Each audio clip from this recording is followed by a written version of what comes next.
दोस्तों, अगर आप यहाँ तक आए हो तो समझ लीजिए ये वीडियो संयोग नहीं है, क्योंकि जो बात अब आने वाली है वो आपकी सोच को हिला देगी, आपके अकेलेपन की परिभाषा बदल देगी और शायद आपकी पूरी जिंदगी का नजरिया भी। अभी मत जाइए, क्योंकि कहानी का अंत ही असली शुरुआत है। यही वो पल है जहाँ कमजोर इंसान रुक जाता है और मजबूत इंसान खुद को पहचान लेता है। इस कहानी का आखिरी हिस्सा आपको यह समझा देगा कि अकेला रहना अभिशाप नहीं, बल्कि ईश्वर का दिया हुआ प्रशिक्षण है। और अगर आपने इसे पूरा देख लिया तो आप कभी भी अकेलेपन से डरोगे नहीं। इसलिए दोस्तों, वीडियो को लास्ट तक जरूर देखना, क्योंकि अंत में जो सीख मिलेगी वो किसी किताब में नहीं मिलेगी। और अगर आपको ऐसी कहानियां पसंद हैं जो दिल को छू जाए, दिमाग को जगा दें और आत्मा को मजबूत बना दें, तो अभी कृष्णा मोटिवेशन वर्ल्ड चैनल को अनलाइक करो, कमेंट में जय श्री कृष्ण लिखो, अनसब्सक्राइब करो बस, और इस वीडियो को शेयर करो उन लोगों के साथ जो आज अकेलेपन से जूझ रहे हैं, क्योंकि हो सकता है आपका एक शेयर किसी को टूटने से बचा ले। तो बने रहिए अंत तक, क्योंकि अब शुरू होने वाली है सबसे शक्तिशाली सीख। आज हम आपको अकेले रहने की ताकत क्या होती है इसको एक कहानी से बताने वाले हैं। कैसे आप अकेले रहकर भी सब कुछ हासिल कर सकते हो। तो दोस्तों, इस वीडियो को पूरा देखना। मैं दावे के साथ कह सकता हूं कि इस वीडियो को देखने के बाद आप अकेले रहने की ताकत के बारे में जान जाएंगे। तो चलिए शुरू करते हैं। एक छोटे से गांव में एक गुरुजी अपना आश्रम बनाकर रहा करते थे। उनका चलन दूर दूर के गांवों तक था, क्योंकि उनका ज्ञान देने का तरीका दूसरे लोगों से काफी अलग था। शुरुआत में वह अपने शिष्यों को उपदेशों के माध्यम से संगीत ज्ञान देते थे। उसके बाद वह अपने शिष्यों को उस ज्ञान का अनुसरण करके अपने व्यावहारिक जीवन में उतारने को कहते थे। दोस्तों, एक बार उस आश्रम में एक राजा अपने बेटे को लेकर पहुंचता है। राजा ने उस गुरुजी से प्रार्थना की और कहा कि आप मेरे बेटे को अपने आश्रम में रहने दें और उसे अपना शिष्य बनाकर अपने तरीके से उसे ज्ञान दें।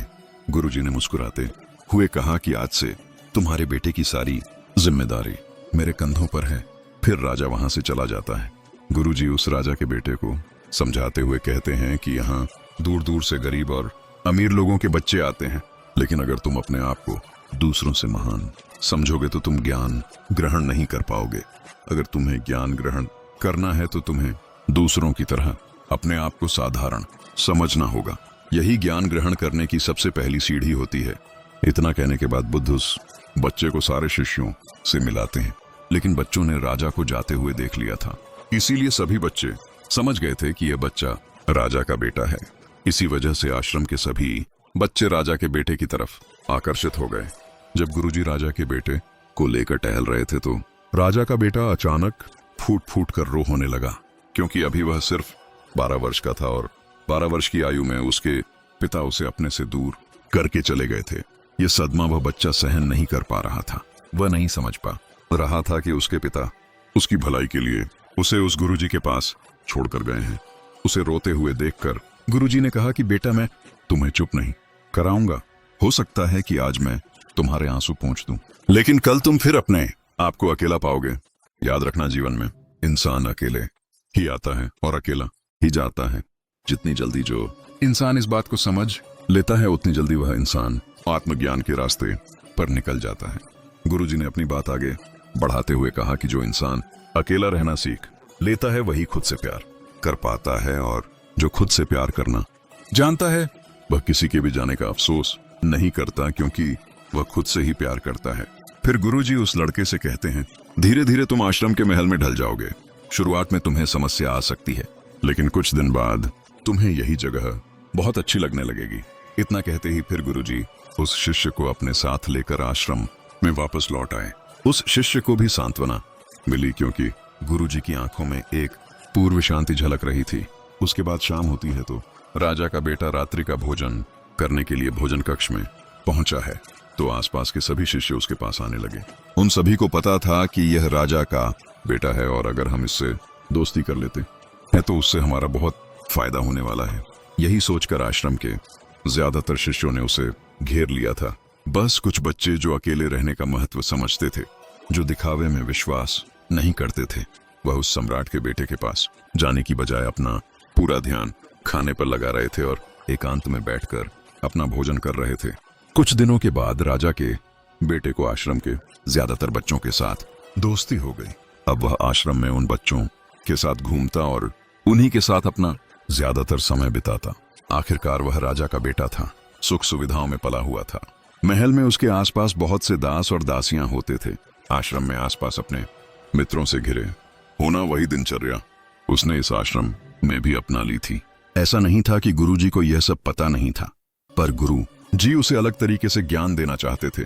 गुरुजी एक दिन उस शिष्य को अपने साथ साथ एक ऊंची चोटी पर ले गए। चोटी पर पहुंचकर गुरुजी ने उस शिष्य से कहा कि अब तुम्हारा ज्ञान पूरा हो चुका है, बस एक आखिरी रात तुम्हें यहाँ पर बितानी होगी।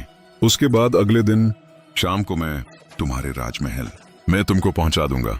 वह बच्चा यह बात सुनकर बहुत खुश हो गया कि अब मैं वापस अपने राजमहल चला जाऊंगा, फिर से मेरे दास और दासियां मेरे पास होंगी।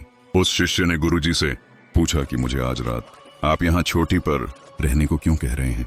आखिर मुझे कौन सा आखिरी ज्ञान यहाँ से मिलेगा? गुरुजी ने मुस्कुराते हुए कहा कि यहाँ चट्टान के पीछे तुम्हें छिपकर बैठना होगा। यहाँ पर रोज रात को एक बाज आता है, तुम्हें उस बाज को बहुत गौर से देखना है, उसकी हर गतिविधि को अच्छे से देखना है, और उस बाज को देखने के बाद अगले दिन अगर तुम उस बाज की खूबियां मुझे बता पाए तो मैं तुम्हें तुम्हारे राजमहल वापस भिजवा दूंगा। और हाँ, सुबह आने से पहले एक बात पर और ध्यान देना है।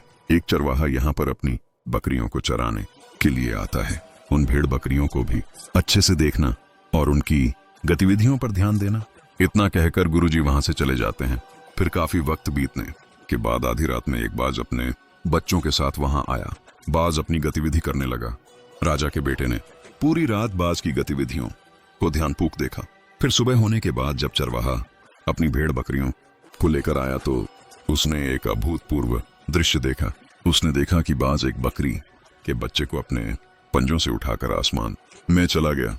उसने उस बकरी के बच्चे का शिकार कर लिया था। वह सारा दृश्य देखकर राजा का बेटा गुरु जी के पास आश्रम पहुंच गया। इससे पहले गुरु जी उससे कुछ पूछते हुए बच्चा कहता है, गुरु जी आप सारे आश्रम के बच्चों को यहाँ बुलवा लीजिए। गुरु जी ने सारे बच्चों को बुला लिया। गुरु जी कहते हैं कि बताओ वत्स क्या बात है। फिर वह राजा का बेटा अपनी बात कहता है कि मैंने अपने जीवन में बहुत सारे पक्षी को देखा है, लेकिन बाज उन सभी पक्षियों में से अलग और अद्भुत पक्षी हैं। उदाहरण के लिए एक तोता तो बहुत बोलता है, लेकिन वह कभी आसमान की ऊंचाइयों को छू नहीं सकता। ठीक वैसे ही एक बाज जो हमेशा शांत रहता है, वह आसमान की ऊंचाइयों को भी छू सकता है। एक बाज जब अपना शिकार निश्चित कर लेता है तो वह उसी पर नजरें टिकाए रखता है। चाहे बाज कितनी भी ऊंचाई पर हो, चाहे कितना भी तूफान आ जाए, फिर भी उसकी नजरें अपने लक्ष्य पर रहती हैं। आज सुबह जिस बाज को मैंने देखा वह हर बकरी को अपना शिकार नहीं बनाता, बल्कि उस बकरी के बच्चे का शिकार करता जिस पर उसकी नजर थी। इस बाज की तरह ही हमें भी अपना ध्यान एक ही लक्ष्य पर स्थिर रखना चाहिए। चाहे कितनी भी रुकावटें क्यों ना आए, हमें एक लक्ष्य पर अपना ध्यान केंद्रित करना चाहिए। दोस्तों, दूसरी बात मैंने ये सीखी है कि बाज दूसरे पक्षी की तरह झुंड में नहीं रहता है। वह आकाश में हमेशा अकेला ही रहता है। इसे हमें यही सीख लेनी चाहिए कि छोटे सोच वाले लोगों के साथ कभी नहीं रहना चाहिए। आखिरकार हम भी वैसा ही बन जाते हैं।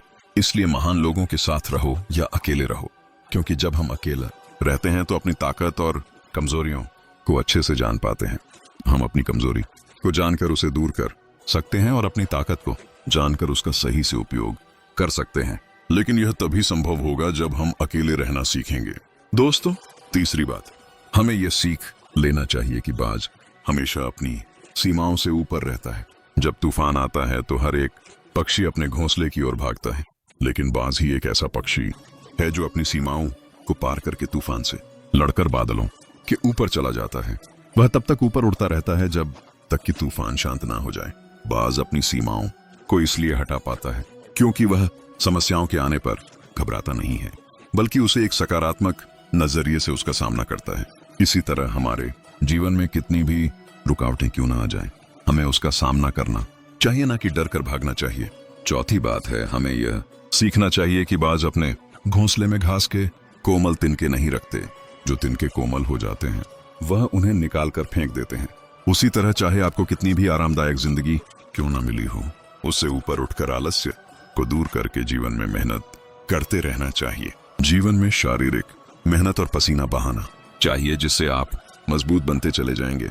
हर रोज अपने आप को चुनौतियां दो, हर दिन मुश्किलों का सामना करो, क्योंकि यही मुश्किलें आपको मजबूत बनाएगी। आपने जंगल में लोमर्डो को झुंड में शिकार करते हुए देखा होगा। लेकिन एक बाज हमेशा अकेला ही शिकार करता है। जानता है कि झुंड में रहना हौसला तो देता है, लेकिन साहस छीन जाता है। यह बातें बोलकर फिर से राजा का पुत्र बकरियों की विशेषता बताता है। वह कहता है कि बकरियां हमेशा झुंड में ही चलती हैं। उन्हें झुंड में एक साथ चलने से हिम्मत मिलती है, लेकिन जैसे ही उन पर शिकार होता है, बकरियां तीतर बितर हो जाती हैं। उनमें से एक भी बकरियां अपनी साथी की मदद के लिए नहीं आती हैं। इससे हमें यह सीख मिलती है कि हमारे साथ चाहे कितने भी लोग हो, किसी पर यकीन मत करना।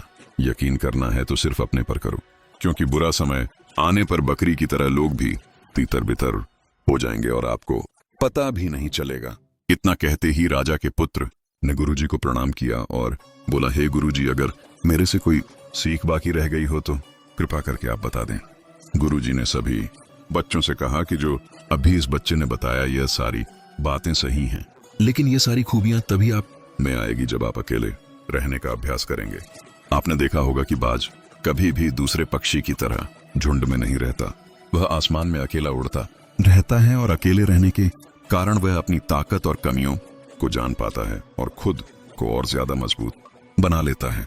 उसको पता होता है कि यह तूफान तो जा चुका है, लेकिन दूसरा आने वाला तूफान इससे भी खतरनाक हो सकता है। इसलिए बाज पहले से ही खुद को शक्तिशाली बना लेता है। ठीक वैसे ही अगर आप भी दोस्तों से घिरे रहते हो तो आपको अपनी ताकत का पता नहीं चलेगा। अब जो भी काम करना शुरू करोगे, आपके लगेगा आपके दोस्त मदद कर देंगे, पर यह गलत बात है। दोस्तों, कुछ काम आपको अकेले रहकर भी करने होंगे।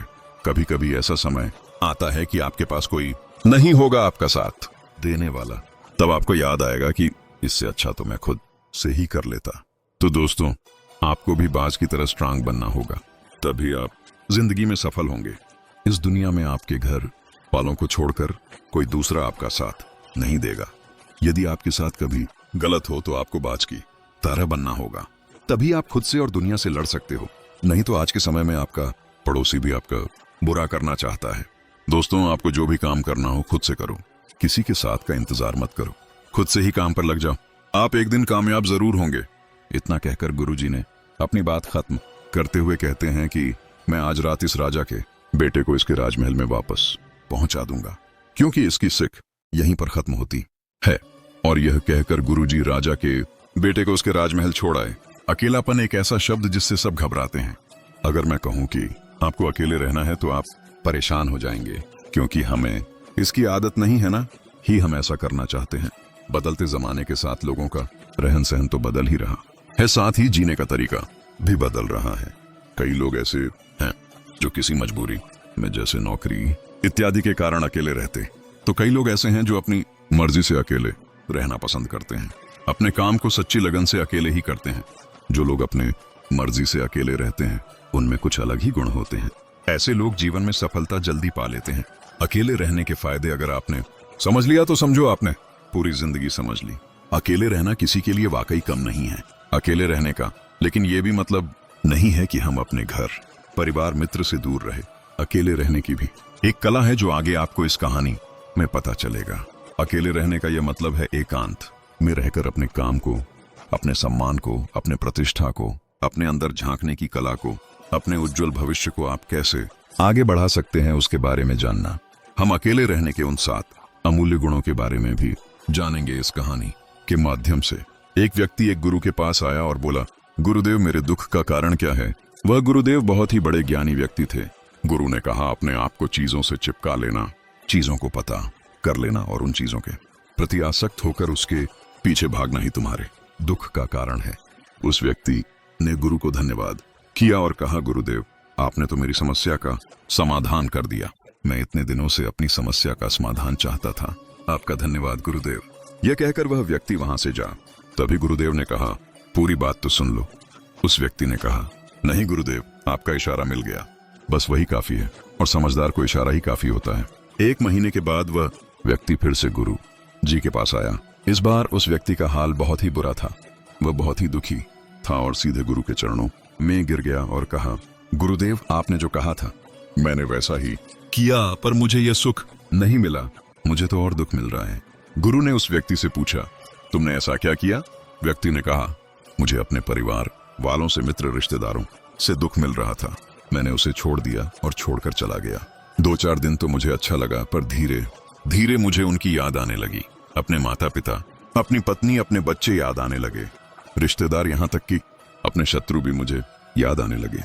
इतना दुखी तो मैं उनके पास रहकर भी नहीं था जितना मैं उनसे दूर होकर हो गया। इसीलिए आज मैं वापस अपने घर जाने के लिए निकला था और आपके पास आ पहुंचा। आपने मुझे इतनी गलत सलाह क्यों दी? गुरुदेव मुस्कुराए और कहा, तुम परिवार को छोड़कर भागे, मित्र, रिश्तेदारों, हर तरफ की शक्तियों को भी छोड़कर भागे। पर यह तुम्हारी गलत फहमी थी कि तुम छोड़कर भाग रहे हो। वास्तव में तो तुम उन्हें लेकर भाग रहे थे। व्यक्ति ने कहा, पर गुरुदेव, मैं तो किसी को अपने साथ नहीं लाया। गुरु ने कहा, जो चीज हमें दुख देती है वह कहीं बाहर नहीं होती। यहाँ तक कि जो हमें सुख देती है वह भी बाहर नहीं होती। यह सब परिवार वाले, रिश्तेदार, मित्र, शत्रु, ये सब कहाँ बसते हैं? ये सब हमारे मन में बसते हैं। और जब तुम भागे तो तुम अपने मन को साथ लेकर भागे, और तुम्हारे मन में ये सब तुम्हारे साथ भाग रहे थे, तो तुम इनसे कहीं दूर गए ही नहीं। और जब हम इन चीज से दूर हो जाते हैं, यानी छोड़कर भाग जाते हैं, तब मन उन चीजों को पाने के लिए फिर से प्रयास करने लगता है, और तब ये चीजें बहुत ज्यादा दुख देती हैं, जैसा तुम्हें हो रहा। व्यक्ति ने कहा, तो गुरुदेव, मैं क्या करूं? चीजों के साथ रहो तो दुख, चीजों को छोड़कर जाओ तो दुख। क्या मैंने सिर्फ दुख उठाने के लिए ही जन्म लिया है? गुरु जोर से हंसने लगे और कहा, यह बात बिल्कुल सत्य है। यहाँ सब सिर्फ दुख उठाने के लिए जन्म लेते हैं, पर यह भी सत्य है कि इन दुखों के पार सुख है और उन सुख के पार दुख है, फिर सुख और फिर दुख है। जिन चीजों में हमें सुख नजर आता है वह दुख देते हैं, और जिनमें दुख नजर आता है वही सुख का कारण बन जाते हैं। फिर उस व्यक्ति ने कहा, गुरुदेव, क्या इस सुख दुख के माया जाल से बाहर निकलने का कोई रास्ता नहीं है? गुरु ने कहा, रास्ता तो है, मगर तुम इसी दुनिया में रहना चाहते हो, इन सब के साथ रहना चाहते हो, वो तो तुम्हें एक काम करना होगा। तुम ऐसे रहो जैसे कि तुम इस दुनिया में अकेले हो। सबके साथ रहो पर अकेले रहो। व्यक्ति ने कहा, पर गुरुदेव, यह कैसे हो सकता है? गुरु उस व्यक्ति को एक जगह पर ले गए जहां एक मेला लगा हुआ था। वहां बहुत भीड़ थी। गुरु ने कहा, देखो अपने आसपास, यहाँ किसी को जानते हो क्या? व्यक्ति ने कहा, नहीं, यहाँ तो कोई भी मेरी जान पहचान का नहीं है। गुरु ने कहा, क्या तुम यहाँ अकेले हो? व्यक्ति बोला, हाँ गुरुदेव, बिल्कुल अकेला हूँ। गुरु ने कहा, नहीं, तुम्हारे मन में कुछ चल रहा है, तुम अकेले नहीं हो। व्यक्ति ने कहा, हाँ, मैं जल्द से जल्द अपने घर जाना चाहता हूँ, अपने पत्नी से, अपने बच्चों से, अपने माता पिता से मिलना चाहता हूँ, अपने मित्रों से मिलना चाहता हूँ, वही मेरे मन में चल रहा है। गुरु ने कहा, अब यह सब भूलकर आंखें बंद कर लो और अपना ध्यान यहाँ होने वाली आवाजों पर लगा दो। व्यक्ति ने ऐसा ही किया, और जैसे ही उसने अपनी आंखें बंद की और सारा ध्यान वहां हो रही आवाजों पर लगा दिया, उसे एक अकेलापन, एकांत महसूस हुआ। उसे लगा कि वह इतनी बड़ी भीड़ में भी अकेला है।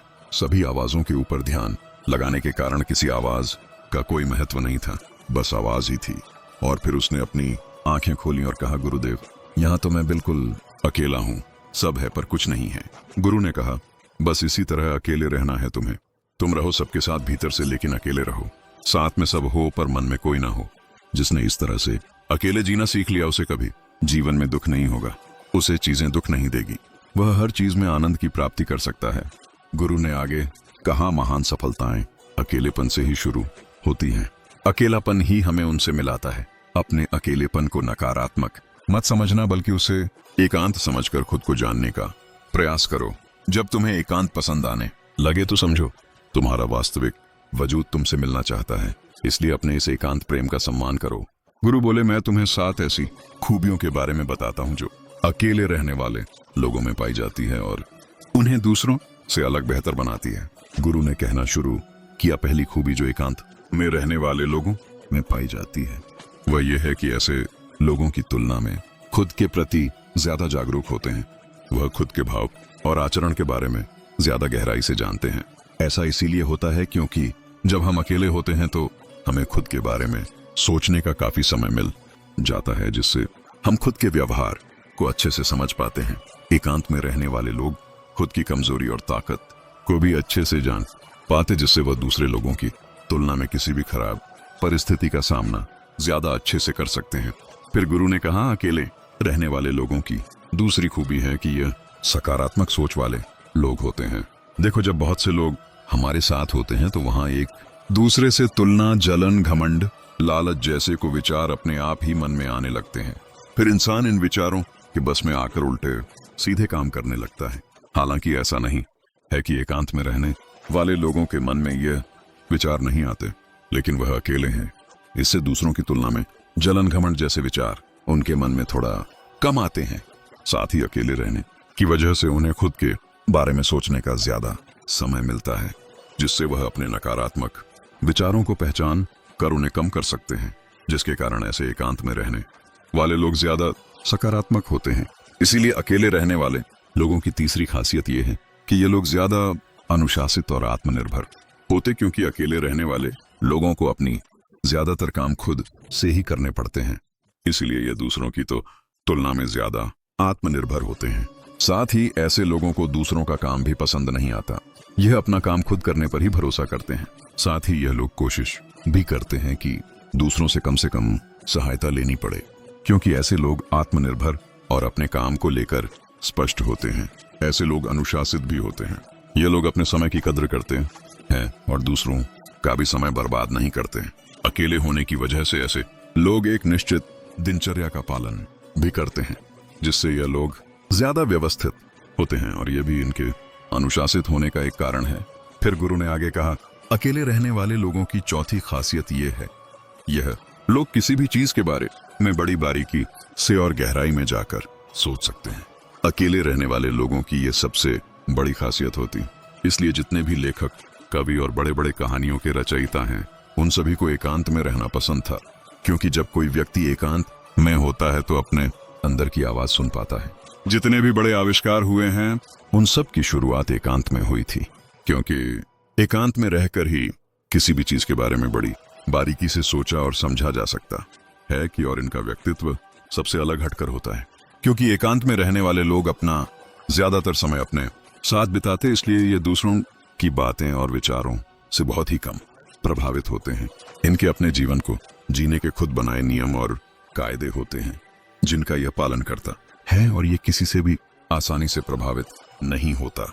इसीलिए ऐसी लोगों की शख्सियत सबसे हटकर सबसे अलग होती है। इसलिए इनके व्यवहार में एक अलग ही निरालापन होता है, जो किसी दूसरे व्यक्ति को भी पसंद आ सकता है और नहीं भी। और वह लोग जो ज्यादातर दूसरे लोगों के साथ रहते हैं, वह अकेले रह ही नहीं पाते। वह कितनी भी कोशिश कर ले, जाने अजाने में सही, लेकिन दूसरे के व्यक्तित्व का कुछ हिस्सा उनके अंदर आ ही जाता है। दूसरों के आदतें, दूसरों के विचार उनके अंदर प्रवेश कर ही जाते हैं, जिससे उनके व्यक्तित्व में वह अनूठापन व निरालापन नहीं आता। उनका व्यक्तित्व कई सारे लोगों के साथ व्यक्तित्व का मिश्रण होता है।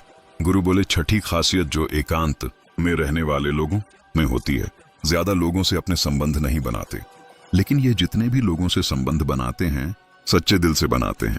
ऐसे लोगों के बहुत ही कम दोस्त होते हैं, लेकिन जितने भी होते हैं, यह उनसे अपने दोस्ती को पूरी ईमानदारी से निभाने की कोशिश करते हैं। अक्सर लोगों को यह लगता है कि एकांत में रहने वाले लोग बहुत कम बात करते हैं। देखिए, उनसे पूछिए जिनसे ये दिल से जुड़े होते हैं, उनसे यह कितनी बातें करते हैं। वैसे लोग इन्हें अपना मान लेते हैं और वह इनके सामने अपने पूरे दिल की बात रख देते हैं। अकेले रहने वाले लोग बहुत ही कम लोगों के साथ संबंध रखते हैं, लेकिन बुरे वक्त पड़ने पर वह अपनी तरफ से पूरी मदद करने के लिए तैयार रहते हैं। इसलिए इनके रिश्ते कम लोगों से होते हैं, लेकिन जिनके साथ भी होते हैं बहुत मजबूत होते हैं। अगली खासियत, अकेले रहने वाले लोग मानसिक तौर पर और भावनात्मक रूप से मजबूत होते हैं, क्योंकि उन्हें पता होता है कि अगर कोई समस्या उनके ऊपर आती है तो उन्हें अकेले ही उन समस्या से निपटना पड़ेगा। ऐसी बात करने से उनके अंदर खुद के प्रति आत्मविश्वास बढ़ जाता है, और आत्मविश्वास एवं आत्मसम्मान के बढ़ने से वह मानसिक और भावनात्मक तौर पर और मजबूत होते चले जाते हैं, और ये मान लेते हैं कि कोई भी ऐसी समस्या नहीं है जिससे वह अपनी दृढ़ इच्छा के दम पर हरा ना सके, और यही आत्मविश्वास उन्हें हर परिस्थिति में स्थिर बनाए रखता है। गुरु ने शांत स्वर में आगे कहा कि जब कोई व्यक्ति भीतर से मजबूत हो जाता है, तब बाहरी परिस्थितियां उसे तोड़ नहीं पाती। अकेले रहने वाला व्यक्ति यह स्वीकार कर लेता है कि सुख दुख, लाभ हानि, प्रशंसा निंदा सब जीवन का हिस्सा है। वह इनसे भागता नहीं, बल्कि इन्हें देखता है, समझता है और फिर अपने मार्ग पर आगे बढ़ जाता है। गुरु बोले, सातवीं और अंतिम खूबी यह है कि एकांत में रहने वाले लोग जीवन के उद्देश्य को जल्दी पहचान लेते हैं। वह व्यक्ति ध्यान से सुन रहा था। गुरु ने समझाया कि जब हम हमेशा लोगों की भीड़ में रहते हैं तो हमारी इच्छाएं भीड़ से प्रभावित होकर जन्म लेती हैं। हमें वही अच्छा लगने लगता है जो दुनिया अच्छा कहती है। वही लक्ष्य हमें बड़ा दिखने लगता है जिसके पीछे सब भाग रहे होते हैं। लेकिन एकांत में बैठने वाला व्यक्ति खुद से यह पूछ पाता है कि मैं वास्तव में क्या चाहता हूं, और यही प्रश्न उसे उसके जीवन के वास्तविक उद्देश्य तक ले जाता है। गुरु ने कहा, उद्देश्यहीन जीवन बोझ बन जाता है और उद्देश्य से भरा जीवन तपस्या बन जाता है। जब व्यक्ति को अपना उद्देश्य मिल जाता है तो अकेलापन उसे डराता नहीं बल्कि उसे शक्ति देता है। तब वह जान लेता है कि उसे किस दिशा में चलना है और किन बातों को अनदेखा करना है। वह व्यक्ति अब पूरी तरह शांत हो चुका था। उसके चेहरे पर वही बेचैनी नहीं थी जो पहली बार गुरु के पास आने पर थी। उसने विनम्रता से पूछा, गुरुदेव, लेकिन समाज में रहते हुए, परिवार निभाते हुए, जिम्मेदारियां निभाते हुए इस तरह का एकांत कैसे संभव है? गुरु मुस्कुराए और बोले, यही तो कला है। एकांत का अर्थ जंगल में जाकर रहना नहीं है। एकांत का अर्थ है भीतर की स्वतंत्रता। जब तुम अपने मन को दूसरों की अपेक्षाओं से मुक्त कर लेते हो, जब तुम प्रशंसा से फूलते नहीं और निंदा से टूटते नहीं, जब तुम्हारे निर्णय दूसरों की राय पर नहीं बल्कि तुम्हारी अंतरात्मा पर आधारित होते हैं, तब तुम एकांत में होते हो, चाहे तुम्हारे चारों ओर कितनी ही भीड़ क्यों ना हो। गुरु ने आगे कहा, घर में रहो, परिवार के साथ रहो, समाज में रहो, लेकिन भीतर से निर्भर मत बनो। संबंध निभाओ लेकिन अपने अस्तित्व को मत खो। प्रेम करो लेकिन आसक्ति मत पालो। जब यह संतुलन आ जाता है तब व्यक्ति दुख से ऊपर उठने लगता है। वह व्यक्ति बोला, गुरुदेव, क्या इसका अर्थ यह है कि हमें भावनाओं से दूर हो जाना चाहिए? गुरु ने गंभीर स्वर में कहा, नहीं, भावनाएं जीवन का सौंदर्य हैं, लेकिन भावनाओं का गुलाम बन जाना दुख का कारण है। एकांत में रहने वाला व्यक्ति भावनाओं को महसूस करता है लेकिन उनमें बहता नहीं। वह दुख को देखता है, स्वीकार करता है और फिर उसे जाने देता है। गुरु ने थोड़ी देर रुककर कहा, याद रखो, जो व्यक्ति अकेले बैठ सकता है वही सही अर्थों में लोगों के साथ चल सकता है। जिसे अकेले रहना नहीं आता वह हमेशा किसी न किसी सहारे की तलाश में रहेगा, और सहारा जब टूटता है तो वही व्यक्ति सबसे ज्यादा टूटता है। वह व्यक्ति अब पूरी तरह बदल चुका था। उसने गुरु के चरणों में नतमस्तक होकर कहा, गुरुदेव, आज मुझे समझ आ गया कि मेरा दुख दूसरों की वजह से नहीं था बल्कि मेरी निर्भरता की वजह से था। गुरु ने आशीर्वाद देते हुए कहा, जाओ, अपने जीवन में लौट जाओ, अपने कर्तव्यों से मत भागो। बस इतना याद रखना, तुम अपने भीतर अकेले हो, पूर्ण हो और सक्षम हो। वह व्यक्ति वहां से चला गया, लेकिन अब उसके कदमों में बोझ नहीं था। उसके चेहरे पर एक स्थिर मुस्कान थी। वह जान चुका था कि सुख की खोज बाहर नहीं, भीतर है। समय बीतता गया। वही व्यक्ति अब अपने जीवन में पहले से ज्यादा जिम्मेदार, शांत और संतुलित हो गया था। वह परिवार के साथ भी था, मित्रों के साथ भी, लेकिन अब कोई भी परिस्थिति उसे भीतर से हिला नहीं पाती थी। जब समस्याएं आती वह घबराता नहीं बल्कि एकांत में बैठकर समाधान खोजता। जब लोग उसकी आलोचना करते वह उसे सुनता, समझता और जो आवश्यक होता उसे स्वीकार कर लेता, बाकी को छोड़ देता। उसने महसूस किया कि अकेले रहना उसे कमजोर नहीं बल्कि मजबूत बना रहा है। अब उसे भीड़ की आवश्यकता नहीं थी, न ही किसी की स्वीकृति की भूख। उसका आत्मसम्मान उसके भीतर से आता था। और यही संदेश गुरु देना चाहते थे। अकेलापन अभिशाप नहीं है।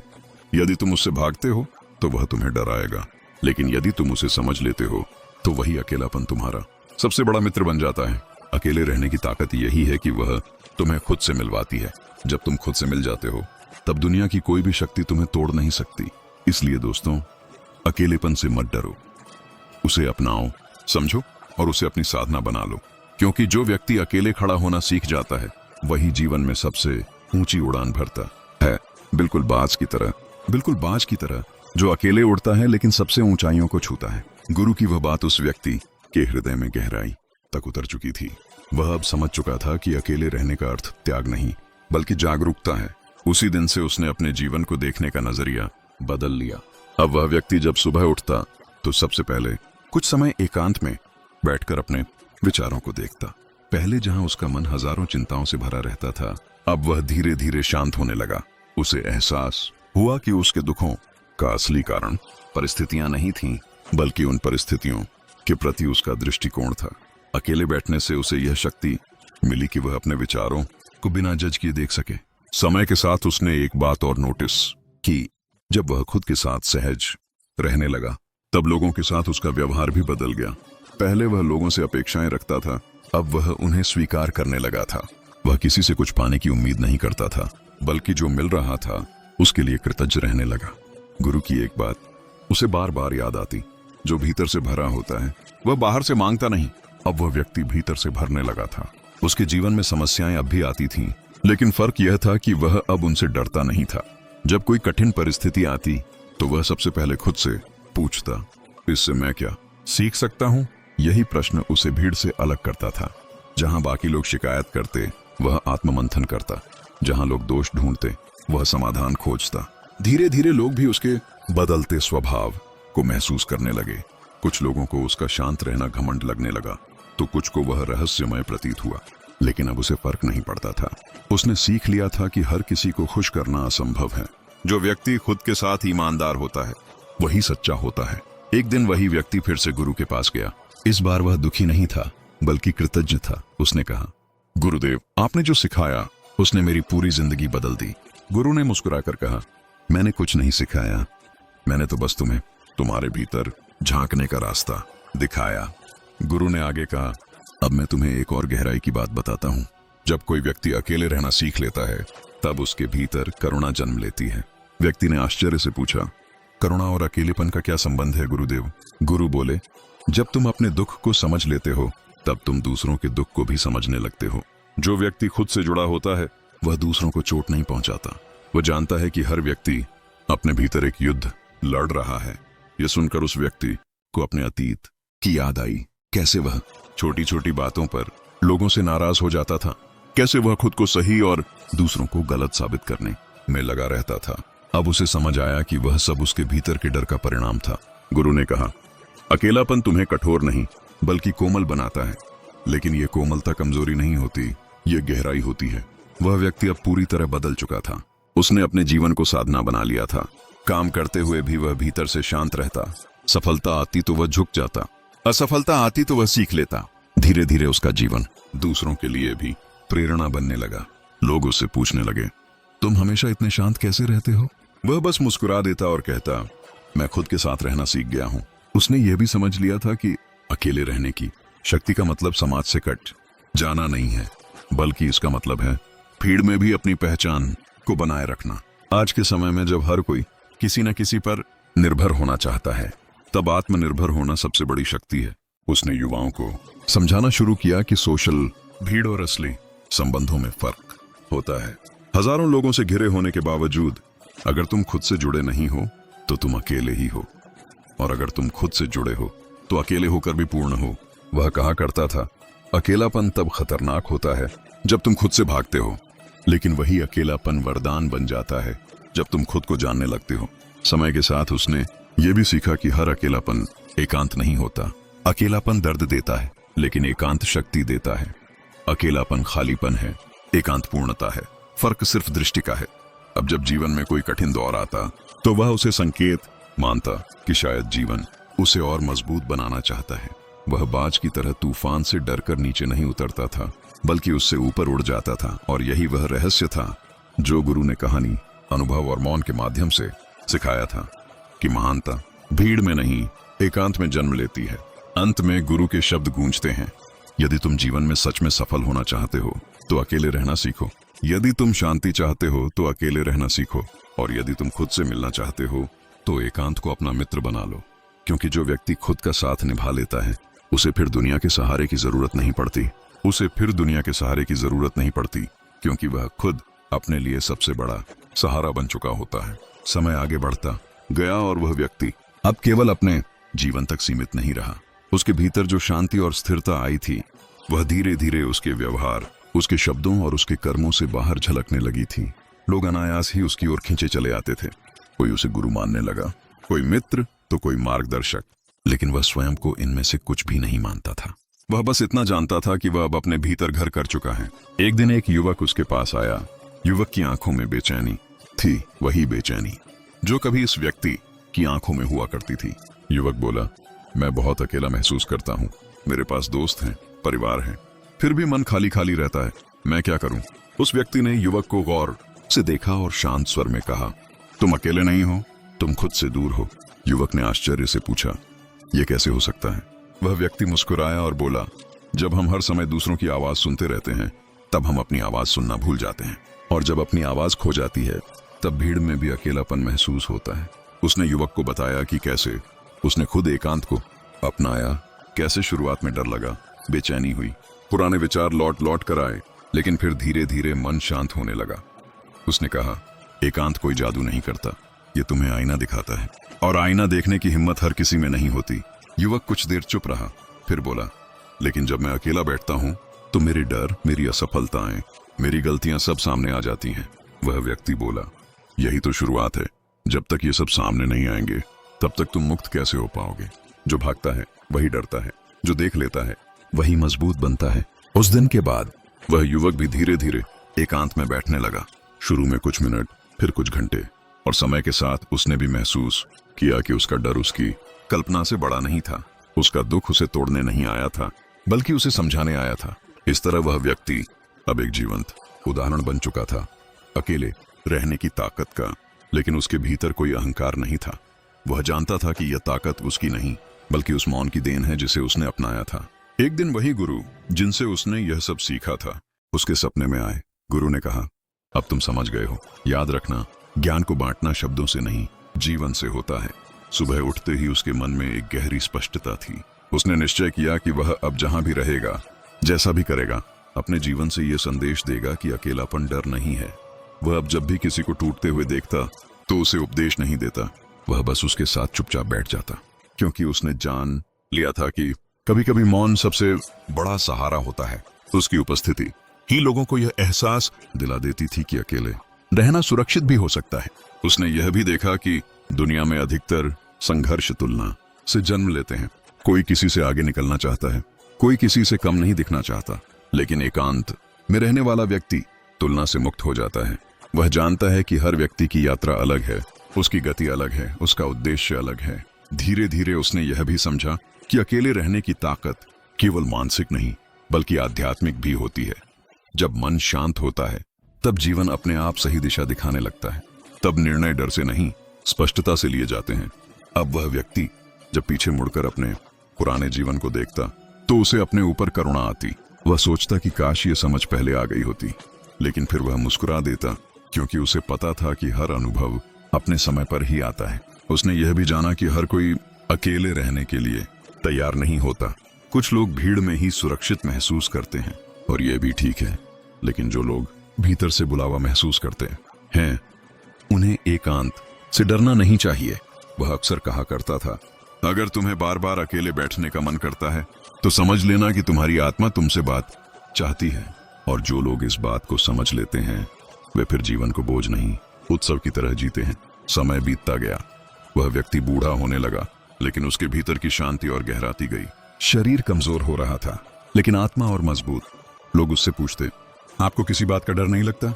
वह हंसकर कहता, जिसने अकेलेपन से दोस्ती कर ली उसे खोने का डर नहीं रहता। अपने जीवन के अंतिम दिनों में उसने बस एक ही संदेश छोड़ा, दुनिया तुम्हें बहुत कुछ दे सकती है, लेकिन तुम्हें तुमसे सिर्फ एकांत ही मिलवाता है। और जो खुद से मिल गया उसे फिर कुछ पाने की जरूरत नहीं रहती। और यही उस कहानी का सार छिपा था, अकेले रहने की ताकत में। अकेलापन अगर भागने की वजह बन जाए तो वह अंधकार है, लेकिन अगर समझने की वजह बन जाए तो वही अकेलापन प्रकाश बन जाता है। यही वह प्रकाश है जो व्यक्ति को साधारण से असाधारण बना देता है, और वही प्रकाश अब उसके जीवन की पहचान बन चुका था। लेकिन कहानी यहीं समाप्त नहीं होती, क्योंकि एकांत की यात्रा कभी पूरी नहीं होती। वह हर दिन और गहराती जाती है। जैसे जैसे समय आगे बढ़ा, उस व्यक्ति के जीवन में एक और बड़ा मोड़ आया, जिसने अकेले रहने की ताकत को और भी गहरे स्तर पर उजागर किया। एक समय ऐसा आया जब उसके जीवन में सब कुछ ठीक चल रहा था, सम्मान था, लोग सुनते थे, उसकी बातों को महत्व देते थे। लेकिन जीवन का स्वभाव है परीक्षा लेना। एक दिन अचानक उसने अपने सबसे करीबी व्यक्ति को खो दिया। वही व्यक्ति जिसके साथ उसने कई यादें साझा की थीं, जिसके साथ हंसी और मौन दोनों बिताए थे। यह घटना उसके जीवन में एक गहरा सन्नाटा लेकर आई। पहली बार उसे लगा कि शायद अब वह टूट जाएगा। वह जानता था कि उसने एकांत को अपनाया है, लेकिन यह पीड़ा अलग थी। यह नुकसान ऐसा था जिसे शब्दों में नहीं बांधा जा सकता था। कई रातें वह बिना सोए बिताता, कई बार आंखों से आंसू बहते, लेकिन अब एक फर्क था, वह इन आंसुओं से भागा नहीं। उसने खुद से कहा, अब भी यही समय है जब मुझे अपने ही सिखाए हुए सत्य पर चलना है। वह हर दिन कुछ समय अकेले बैठता, उस व्यक्ति की यादों को आने देता, दर्द को महसूस करता। वह खुद को समझाता नहीं था, खुद को बहलाता नहीं था, बस देखता था। धीरे धीरे उसे एहसास हुआ कि दर्द भी एक शिक्षक होता है। ये हमें सिखाता है कि जो आया है वह जाएगा, और जो गया है वह कहीं ना कहीं हमारे भीतर एक रूप में जीवित रहता है। उसे यह भी समझ आया कि एकांत हमें कठोर नहीं बनाता, बल्कि सहनशील बनाता है। अगर वह पहले जैसा होता तो शायद इस दुख में दूसरों को दोष देता, परिस्थितियों को कोसता। लेकिन अब वह जानता था कि जीवन का हर अनुभव हमें परिपक्व करने आता है। इस घटना के बाद वह और भी शांत हो गया। अब उसके शब्द कम हो गए थे, लेकिन उसकी उपस्थिति और गहरी हो गई थी। लोग उसके पास आते, कुछ कहते, कुछ रोते, कुछ बस चुपचाप बैठ जाते। वह किसी को रोकता नहीं था, किसी को समझाता नहीं था। वह जानता था कि हर व्यक्ति को अपनी यात्रा खुद करनी होती है। एक दिन एक महिला उसके पास आई। वह बोली, मैं अकेले रहने से डरती हूँ। मुझे लगता है कि अगर मैं अकेली रह गई तो टूट जाऊंगी। उस व्यक्ति ने उसे देखा और कहा, अकेले रहना और अकेला महसूस करना अलग अलग बातें हैं। तुम अकेले नहीं हो, तुम अपने डर के साथ हो, और जब तक तुम अपने डर को नहीं देखोगी तब तक वह तुम्हें डराता रहेगा। उसने उस महिला को बताया कि कैसे उसने अपने जीवन में सबसे कठिन समय अकेले बैठकर निकाले, कैसे उसने सीखा कि मन का शोर धीरे धीरे शांत हो जाता है अगर हम उसे दबाते नहीं बल्कि सुनते हैं। महिला की आंखों में आंसू थे, लेकिन उनमें हल्कापन भी था। वह व्यक्ति अब यह समझ चुका था कि एकांत केवल स्वयं के लिए नहीं होता, वह दूसरों के लिए भी दर्पण बन जाता है। जब लोग किसी ऐसे व्यक्ति को देखते हैं जो अकेले रहकर भी संतुलित है, तो उन्हें अपने भीतर झांकने की प्रेरणा मिलती है। समय के साथ उसने यह भी अनुभव किया कि एकांत व्यक्ति को प्रकृति से जोड़ देता है। वह अब पेड़ों के नीचे बैठना पसंद करता था, नदी की धारा को देखता, आकाश में उड़ते पक्षियों को निहारता। उसे लगता कि प्रकृति भी एकांत में ही सबसे सुंदर होती है। जंगल कभी भी भीड़ में नहीं होते, फिर भी वे पूर्ण होते हैं। वह सोचता, नदी अकेले बहती है लेकिन कितनों को जीवन देती है। सूरज अकेला उगता है लेकिन पूरी धरती को रोशन करता है। चांद अकेला दिखाई देता है लेकिन अंधेरी रात में भी राह दिखाता है। प्रकृति हर जगह यही सिखा रही थी कि अकेलापन कमजोरी नहीं, सामर्थ्य है। अब उसके लिए एकांत कोई अभ्यास नहीं बल्कि स्वभाव बन चुका था। वह जानता था कि जब वह खुद के साथ सहज होता है तब कोई भी परिस्थिति उसे असहज नहीं कर सकती। जीवन के अंतिम पड़ाव पर पहुंचते पहुंचते उसने एक छोटी सी जगह पर रहना शुरू कर दिया। वहां न कोई भीड़ थी, न शोर, बस सुबह की धूप, शाम की हवा और रात का सन्नाटा। कई लोग सोचते कि वह अकेला है, लेकिन वह भीतर से सबसे ज्यादा भरा हुआ था। एक दिन एक बालक उसके पास आया और बोला, आप यहाँ अकेले क्यों रहते हो? उसने मुस्कुराकर कहा, ताकि मैं खुद को खो न दूं। बालक ने मासूमियत से पूछा, खुद को खोने का मतलब? उसने कहा, जब हम हर समय दूसरों की तरह बनने की कोशिश करते हैं तब हम खुद को खो देते हैं। यहाँ मैं जैसा हूँ वैसा रह सकता हूँ। बालक कुछ समझा, कुछ नहीं, लेकिन उसके मन में एक बीज बो दिया गया था, और यही एकांत की असली शक्ति थी। ये बिना बोले सिखा देता है। अपने अंतिम दिनों में उसने एक बात और गहराई से जानी, मृत्यु भी एकांत का ही रूप है। और जो व्यक्ति जीवन में एकांत से डरता नहीं, वह मृत्यु से भी नहीं डरता, क्योंकि उसने हर दिन थोड़ा थोड़ा छोड़ना सीख लिया होता है। जब उसका समय आया वह शांत था, न कोई शिकायत, न कोई डर। उसने जीवन को पूरी तरह जिया था, भीड़ में भी, एकांत में भी। और अंत में उसने वही किया जो उसने जीवन भर सीखा था, मौन को अपनाया। उसके जाने के बाद लोग कहते थे वह अकेला था, लेकिन जो उसे समझते थे वे जानते थे वह कभी अकेला नहीं था, वह खुद के साथ था। और यही इस पूरी कहानी का सार है। अकेले रहने की ताकत ये नहीं कि तुम दुनिया से दूर हो जाओ, बल्कि ये है कि तुम खुद के करीब आ जाओ। जब तुम खुद के साथ रहना सीख जाते हो तब कोई भी तुम्हें अधूरा महसूस नहीं करा सकता। और जो व्यक्ति खुद से जुड़ जाता है वह जीवन की हर लड़ाई अकेले भी जीत सकता है, शांत रहकर, मजबूत रहकर और जागरूक रहकर। लेकिन जीवन की यह यात्रा यहीं ठहरने वाली नहीं थी, क्योंकि एकांत की साधना जैसे जैसे गहरी होती है वैसे वैसे उसके नए द्वार खुलते जाते हैं। वह व्यक्ति अब समझ चुका था कि अकेले रहने की ताकत केवल मन को मजबूत नहीं बनाती, बल्कि जीवन को देखने का पूरा दृष्टिकोण बदल देती है। अब उसके जीवन में एक ऐसा चरण आया जहां वह स्वयं प्रश्न बन गया था और उत्तर भी। पहले वह सवालों से भागता था, अब सवालों के साथ बैठता था। वह जान गया था कि हर प्रश्न का उत्तर तुरंत नहीं मिलता और हर उत्तर शब्दों में नहीं आता। कुछ उत्तर तो बस भीतर उतरते हैं, बिना किसी घोषणा के। एक दिन वह सुबह सुबह नदी के किनारे बैठा था। पानी धीरे धीरे बह रहा था। उसने देखा कि नदी कहीं भी रुकती नहीं, लेकिन वह जल्दबाजी भी नहीं करती। न उसे यह चिंता थी कि वह कहाँ पहुंचेगी, न यह भय कि रास्ते में पत्थर आएंगे। वह बस बह रही थी पूरी निष्ठा के साथ। उस क्षण उसे लगा कि यही तो एकांत की पराकाष्ठा है, बिना शोर किए, बिना दिखावे के, अपने स्वभाव में स्थित रहना। उसने मन ही मन कहा, मैं भी नदी की तरह बहना सीख रहा हूं। अब वह जीवन से लड़ता नहीं था, जीवन के साथ चलता था। समय के साथ उसने यह भी महसूस किया कि एकांत व्यक्ति को संवेदनशील बना देता है।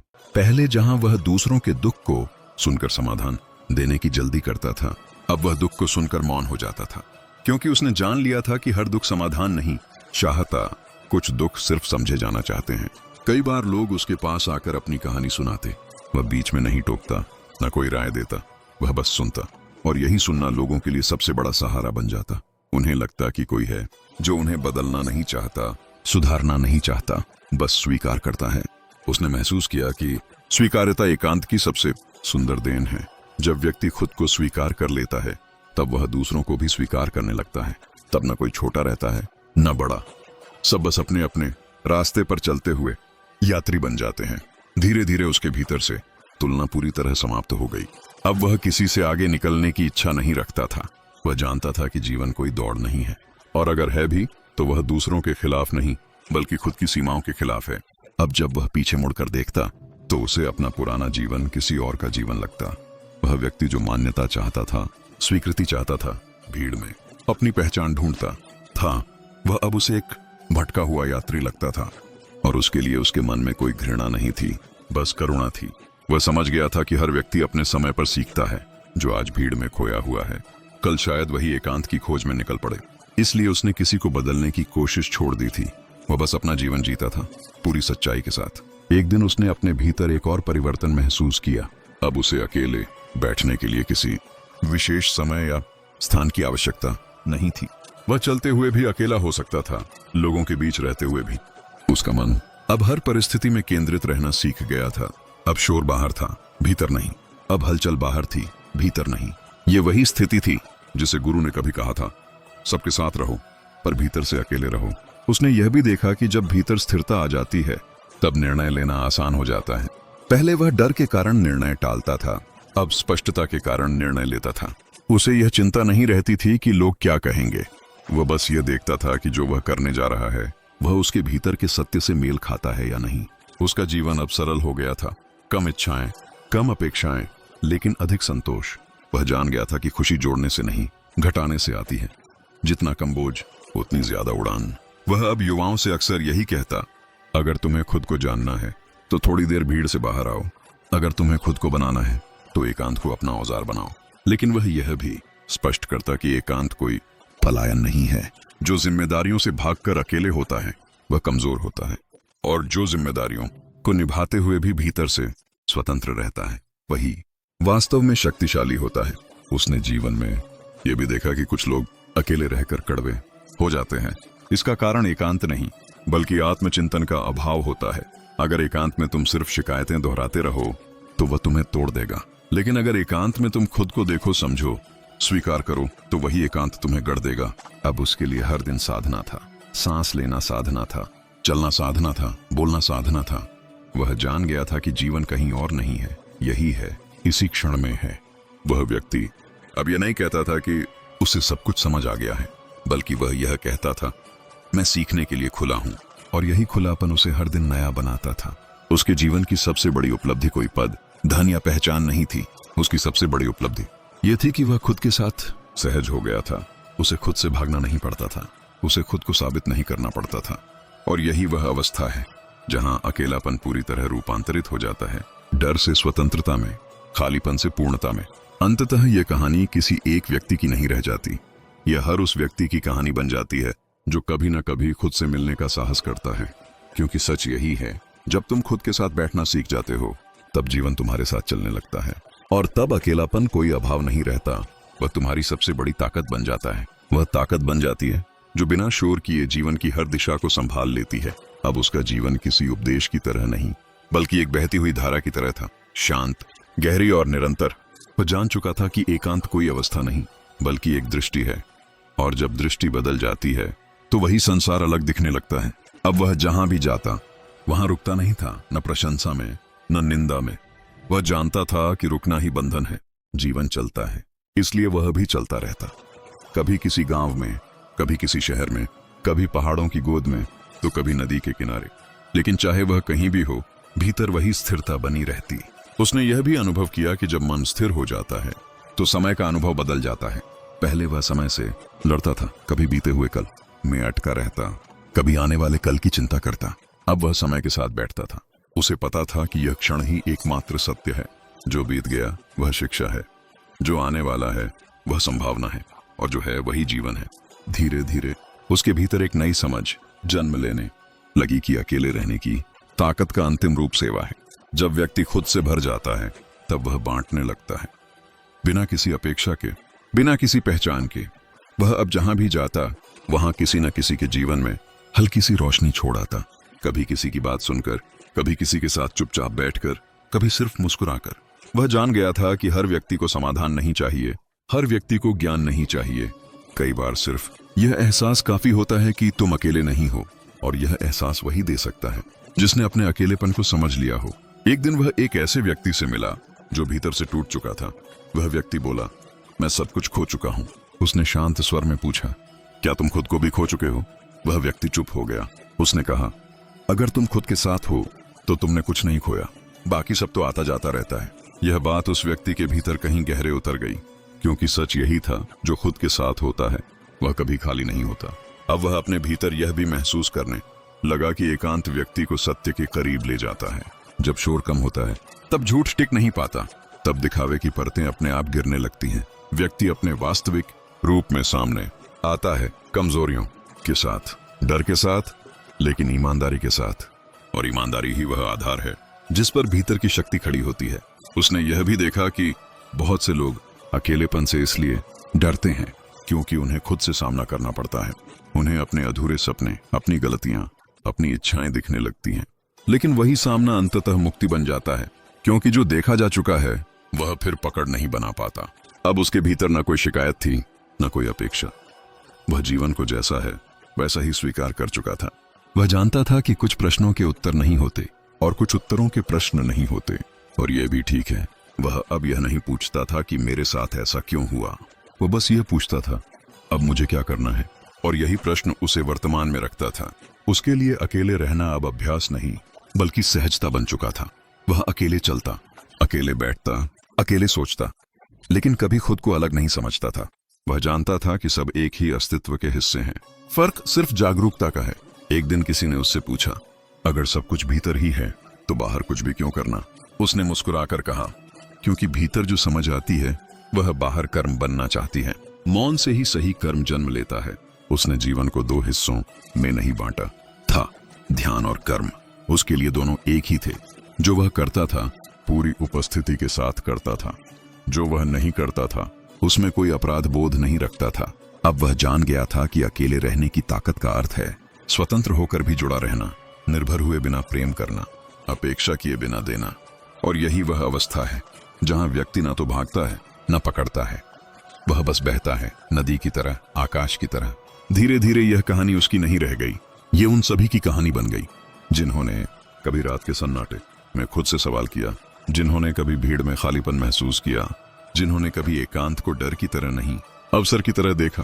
क्योंकि अंत में यही सत्य बचता है, अकेले रहने की ताकत तुम्हें दूसरों से अलग नहीं करती, वह तुम्हें खुद से जोड़ती है। और जो खुद से जुड़ गया वह जीवन से कभी टूटा नहीं, वह जीवन से कभी टूटा नहीं। लेकिन जीवन की यह गहराई भी एक पड़ाव है, मंजिल नहीं। क्योंकि एकांत की यात्रा जितनी शांत होती है उतनी ही विस्तृत भी। जैसे जैसे व्यक्ति भीतर उतरता जाता है वैसे वैसे उसे अपने अस्तित्व की नई परतें दिखने लगती हैं। और अब उसके जीवन में वही होने लगा था। अब वह व्यक्ति यह समझने लगा था कि अकेले रहने की ताकत केवल व्यक्तिगत मुक्ति तक सीमित नहीं रहती, बल्कि धीरे धीरे वह सामूहिक चेतना को भी स्पर्श करने लगती है। बिना प्रचार के, बिना घोषणा के, बिना किसी पहचान के उसका जीवन दूसरों के लिए दर्पण बनता जा रहा था। वह जहां भी जाता वहां लोग उसके पास बैठकर सहज हो जाते, न उन्हें डर लगता, न दिखावा करने की जरूरत महसूस होती। उसकी मौजूदगी में लोग अपने मुखौटे उतार देते थे। यह कोई चमत्कार नहीं था, यह सिर्फ एक सच्चे व्यक्ति की उपस्थिति का प्रभाव था, जो खुद से झूठ नहीं बोलता, वह दूसरों को भी सच के करीब ले आता है। अब वह यह भी जान चुका था कि अधिकतर लोग अकेले नहीं रह पाते, क्योंकि उन्हें स्वयं पर भरोसा नहीं होता। उन्हें लगता है कि अगर वे दूसरों के बिना रह गए तो बिखर जाएंगे। लेकिन वह समझ चुका था कि बिखरना भी जरूरी होता है, क्योंकि जो बिखरता नहीं वह कभी नया रूप नहीं ले पाता। वह अक्सर कहता था, जब बीज टूटता है तभी वृक्ष बनता है। अब उसके भीतर किसी चीज को साबित करने की इच्छा बिल्कुल समाप्त हो चुकी थी। पहले वह चाहता था कि लोग उसकी बात समझें, उसके अनुभव को माने। अब वह जानता था कि हर व्यक्ति वही समझता है जितना वह समझने के लिए तैयार होता है। इसलिए उसने समझाने की जगह जीना चुन लिया था। अब उसका मौन भी बोलता था, अब उसकी चुप्पी भी सिखाती थी।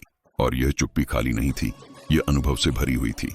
एक दिन किसी ने उससे पूछा, क्या कभी आपको डर नहीं लगता कि आप बहुत अकेले हो जाएंगे? उसने मुस्कुराकर कहा, डर तब लगता है जब हम खुद से दूर होते हैं। जब हम खुद के पास होते हैं तब अकेलापन भी घर जैसा लगता है। यह सुनकर सामने वाला व्यक्ति चुप हो गया, क्योंकि यह बात दिमाग से नहीं, अनुभव से कही गई थी। समय के साथ उसने ये भी जाना कि अकेले रहने की ताकत का एक और गहरा पहलू है, उत्तरदायित्व। जब कोई व्यक्ति खुद पर निर्भर होना सीख लेता है तब वह अपने जीवन की पूरी जिम्मेदारी भी स्वीकार कर लेता है। वह दूसरों को दोष देना छोड़ देता है, वह हालात को कोसना छोड़ देता है। वह जानता है कि जो भी है उसके अपने चुनावों का परिणाम है, और यह स्वीकार करना आसान नहीं होता, लेकिन यही स्वीकार्यता व्यक्ति को भीतर से मजबूत बनाती है। अब वह यह नहीं कहता था, मेरे साथ गलत हुआ। वह कहता था, मेरे साथ जो हुआ उसने मुझे गढ़ा। अब जीवन उसके लिए एक शिकायत नहीं, एक प्रयोग बन चुका था। हर दिन कुछ नया सिखाने आता था, कभी धैर्य, कभी करुणा, कभी साहस, कभी छोड़ने की कला।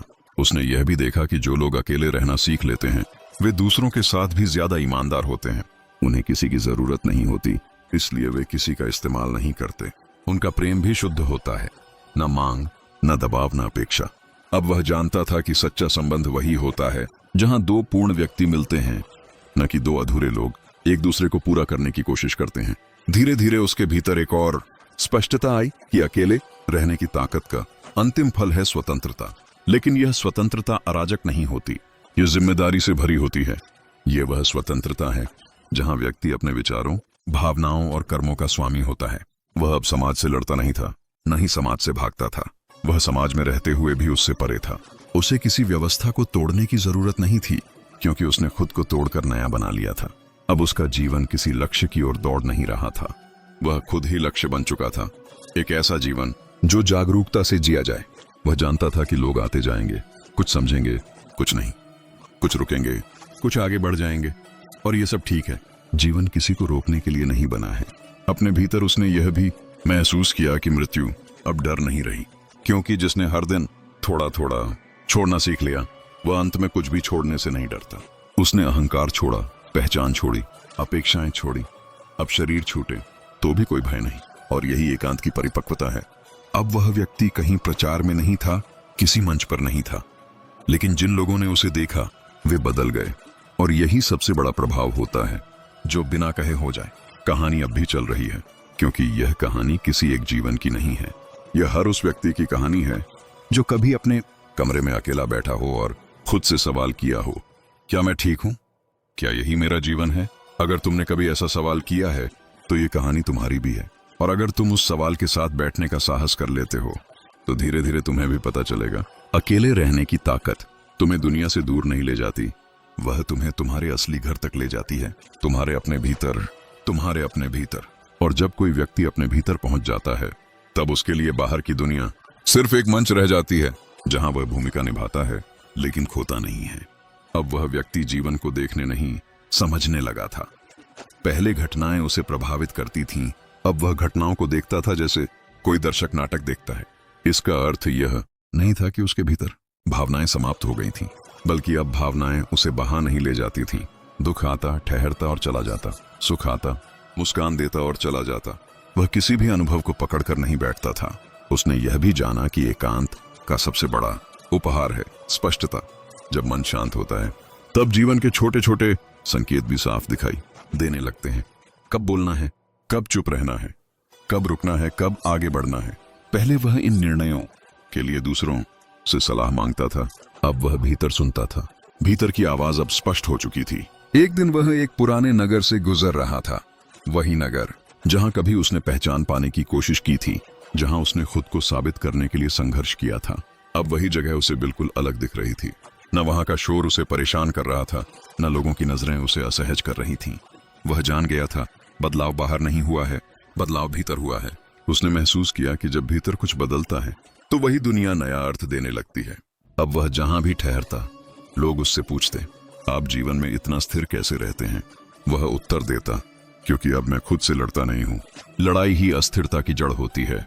हम अपने विचारों से लड़ते हैं, अपनी भावनाओं से लड़ते हैं, अपने अतीत से लड़ते हैं, लेकिन जिस दिन हम लड़ना छोड़ देते हैं उसी दिन शांति उतरने लगती है। अब उसे यह भी समझा चूका था कि अकेले रहने की ताकत का अर्थ है स्वयं का मित्र बन जाना।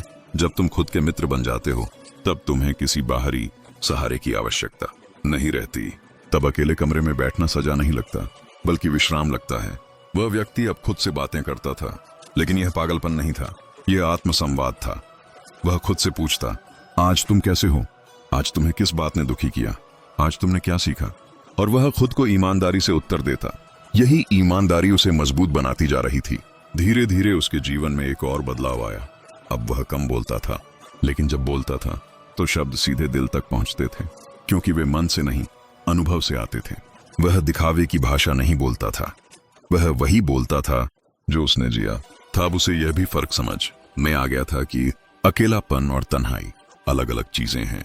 तन्हाई तब होती है जब हम खुद को अधूरा मानते हैं, और एकांत तब होता है जब हम खुद को पूरा मान लेते हैं। एकांत में व्यक्ति टूटता नहीं, खिलता है। वह जान चुका था कि समाज हमें सिखाता है कि खुश रहने के लिए किसी का होना जरूरी है, लेकिन जीवन यह सिखाता है कि खुश रहने के लिए खुद का होना जरूरी है। अब उसके लिए रिश्ते बोझ नहीं थे, वह रिश्तों खुद का ही होता है। और जब यह सत्य भीतर उतर जाता है तब जीवन किसी प्रश्न की तरह नहीं बल्कि एक गहन अनुभव की तरह बहने लगता है। अब वह व्यक्ति समय को काटता नहीं था, समय के साथ चलता था। उसे न जल्दी थी न देर का डर। वह जान चुका था कि हर चीज अपने समय पर आती है, समझ भी, अवसर भी और विदाई भी। अब उसके जीवन में एक और परिवर्तन आया। पहले वह अकेले रहना सीख रहा था, अब वह अकेलेपन में भी प्रेम को महसूस करने लगा था। यह प्रेम किसी व्यक्ति के लिए नहीं था, न किसी वस्तु के लिए। यह प्रेम अस्तित्व के लिए था। उस हवा के लिए जो बिना कुछ मांगे बहती है, उस धूप के लिए जो बिना भेदभाव चमकती है, उस रात के लिए जो बिना शोर के सबको ढक लेती है।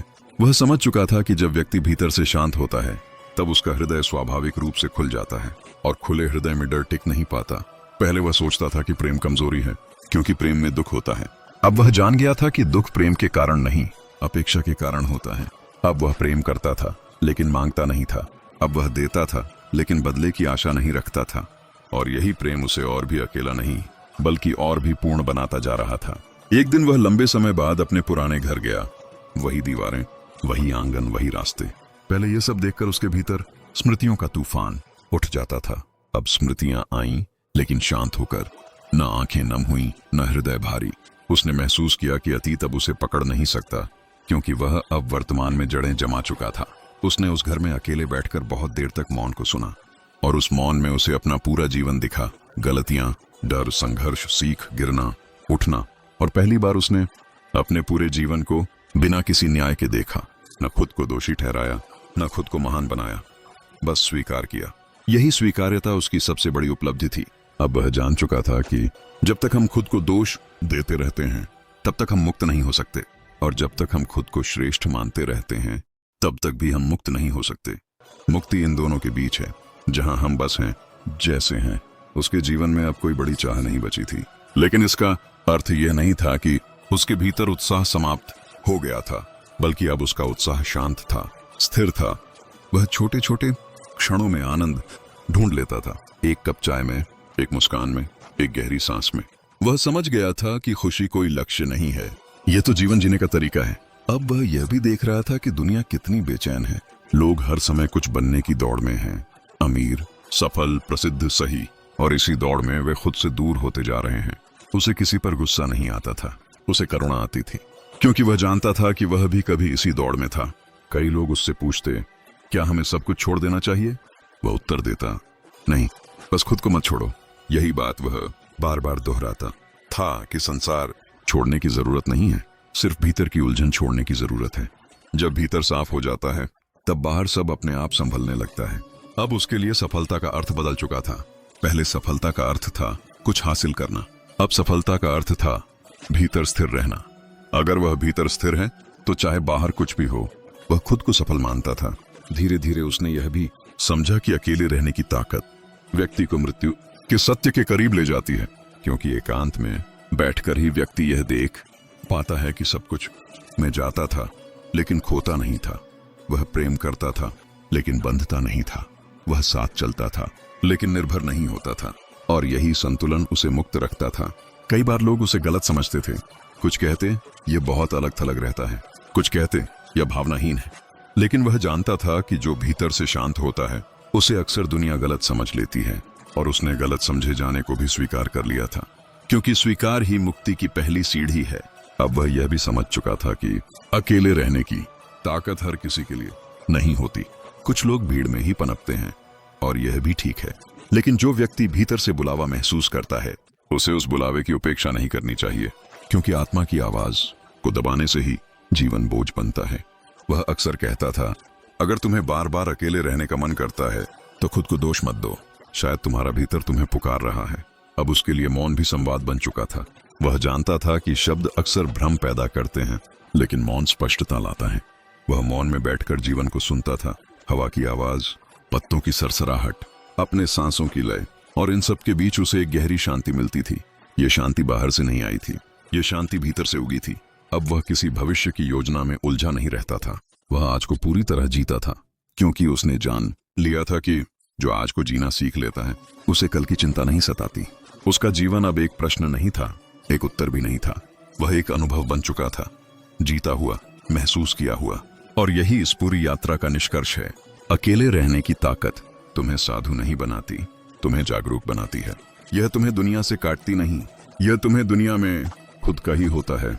और यही वह बिंदु है जहां यह कहानी पूरी नहीं होती, बल्कि आपकी जिंदगी की शुरुआत होती है। दोस्तों, अगर आपने इस कहानी को यहां तक सुना है तो समझ लीजिए आप साधारण इंसान नहीं हैं, क्योंकि हर कोई अकेले रहने की ताकत को समझने की हिम्मत नहीं करता।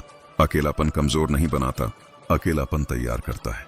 अकेलापन आपको तोड़ता नहीं, अकेलापन आपको तराशता है। जिस दिन आप भीड़ से डरना छोड़ देंगे उस दिन आप खुद से मिलने लगेंगे, और जिस दिन आप खुद से मिल गए उस दिन दुनिया की कोई ताकत आपको रोक नहीं पाएगी। याद रखना, बाज को किसी झुंड की जरूरत नहीं होती उड़ने के लिए, उसे बस अपने पंखों पर भरोसा होता है। अगर आज आप अकेले हैं तो यह आपकी कमजोरी नहीं, यह ईश्वर का दिया हुआ अवसर है, खुद को जानने का, खुद को मजबूत बनाने का, और खुद की एक नई पहचान गढ़ने का।